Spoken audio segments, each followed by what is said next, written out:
Good morning, everyone. My name is Michael Naidrich, and I am the co-CEO of AmeriVet Securities. As always, I am joined by my partner, CFA, all things Fed rates and liquidity, Gregory Faranello. Hey, buddy, how are you? Good morning, Michael. How are you? Good morning. It is here in Portland, Oregon, and Seattle. So we're going a little West Coast. So got in late, up early. So let's jump right into it. I think tomorrow everyone feels like we're going to pause, and then all eyes on the presser from Chairman Powell. So let's get right to it, bud.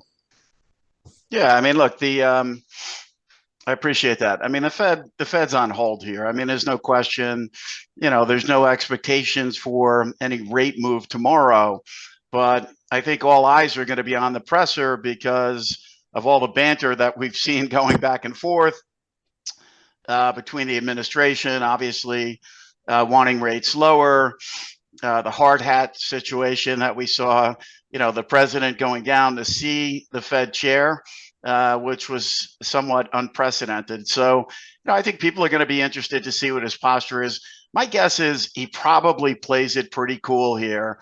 You have the meeting decision tomorrow, and then you have Jackson Hole. They're going to have a policy review in Yep. August, and then you've got the September meeting. So it's kind of one of those weird periods for Fed policy because we do get a big break between tomorrow's decision and September, and I think they'll have a lot more information in hand by the time September comes around.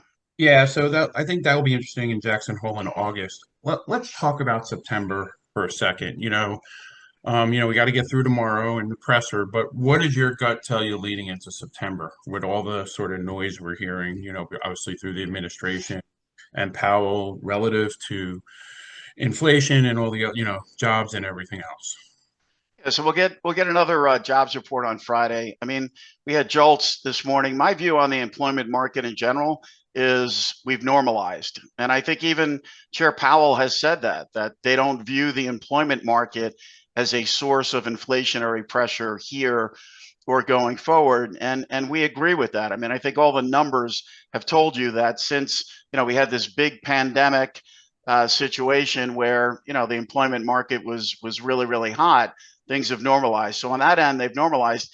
If you look at the inflation data that we have in hand year to date, it's been pretty friendly in general. So there is an argument to be made here, a strong one, and the administration is certainly making it that rates should be coming down here. Now, how much lower from here, I think, comes into question. So look, I mean, September is certainly in play.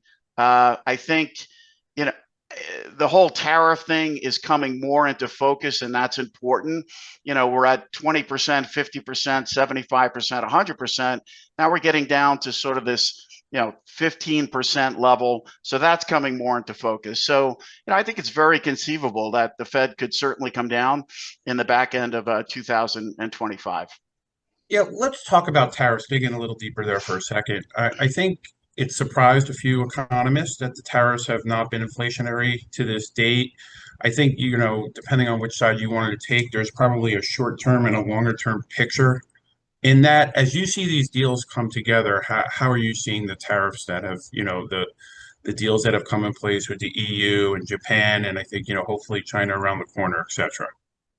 Yeah, look, I mean, I think it's an evolution. I think what you see with these deals, it takes time to solidify, the finer details of how they work out, right? So it's almost like in banking terms, you've got like a term sheet, and then we have to see how it plays out. Right. In terms of inflation, if you look at inflation during the pandemic, I mean, it was evolving over time, right? So inflation levels were going up.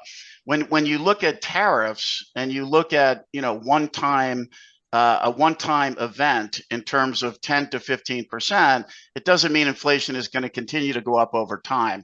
And I think that's where the point of contention is. Some of the Fed board members are certainly speaking about that.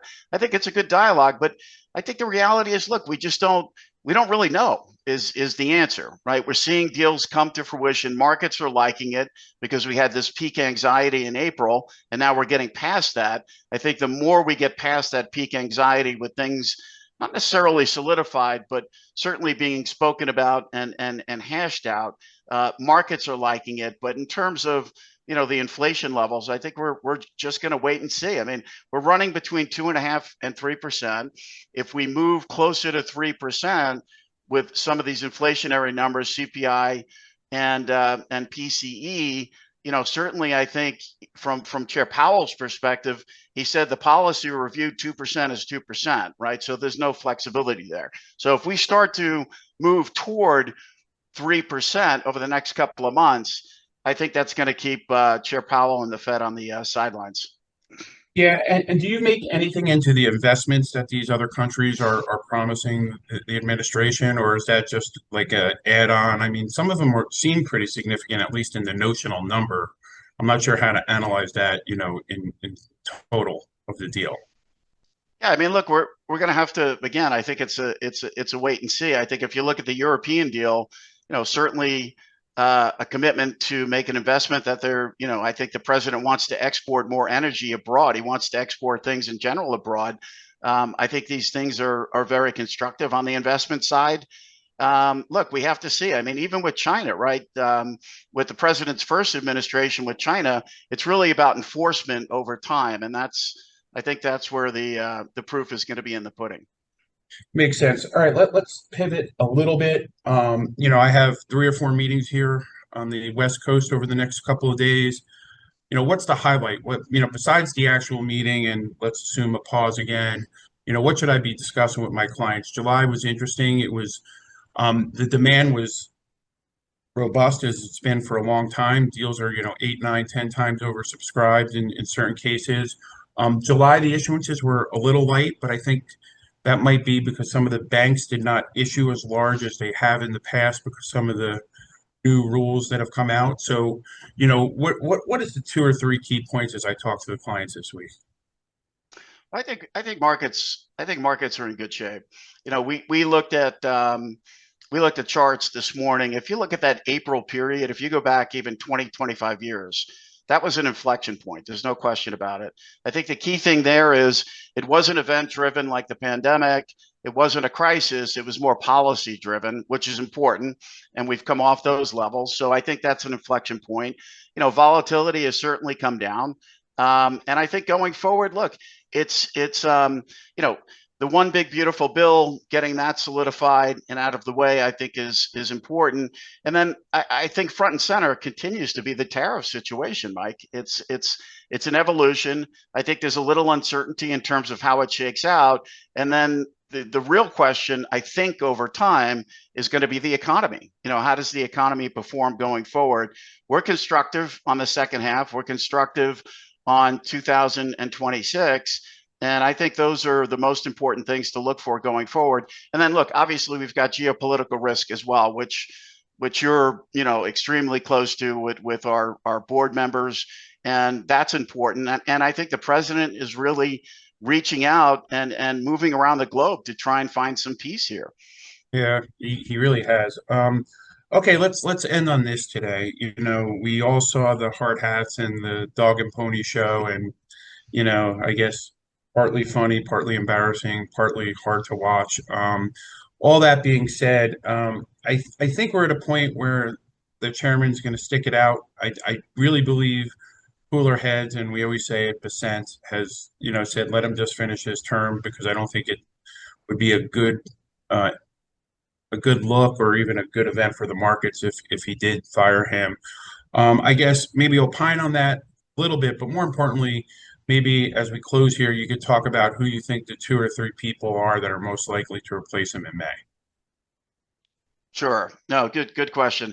Look, in general, I know it was an awkward moment, but happier to see the two of them get together, even with hard hats, just to kind of square that away. I think the chairman will stay the course. We have advocated for Fed Governor Chris Waller, who we think is very bright. He's a sitting governor. He understands the institution of the Fed. There is a mindset of bringing an outsider in. I would prefer not to see, I mean, this is my preference and opinion. I would prefer not to see an implant from the direct administration into the Fed. We've seen Fed members go the other way into the White House and the administration. I don't think that would personally be a good look. And then Kevin Warsh, who is a former Fed governor, he's been very vocal. He's written a lot about not only, it's not only about rate policy, but the institution of the Fed as a whole. And that's part of it too. I mean, this whole big new building and how big the Fed should be, what their mandate is. Ultimately, look, I mean, I think, the Fed has a dual mandate. It is really questionable to me how much, interest rates support the labor market over time. We saw a period of zero rates, and it took 10 years plus for the labor market to recover. Price stability at the end of the day is the Fed's mandate. And I think the closer they stick to that, the better off we're going to be. So, Fed Governor Waller, certainly Kevin Warsh, former Fed governor. And look, I mean, there are certainly a couple of names coming out of the administration as well, but we would prefer not that to be the case. Yeah, I think that makes a lot of sense. Well, all right, Bud. Well, I appreciate you taking the time here. I know it's time for you to dial in and get ready for tomorrow. Um, I know we say it every time, all eyes on the Fed, and it's always in the presser and the language and sort of, where they tip, where they might be headed or not headed. But I think it's going to be interesting in August and September. So we appreciate your time and your guidance here. And if any clients would like to speak to Greg or have him come to their office, please let your rep know, and we will make sure to get him on a plane or, get him on a Zoom. All right, Bud. Hope everyone has a good day, and let's also say a prayer to all our friends over on Madison Avenue and Blackstone and the NFL and all the other folks over there. That was scary. So our thoughts from AmeriVet are with you folks. Thanks, Mike.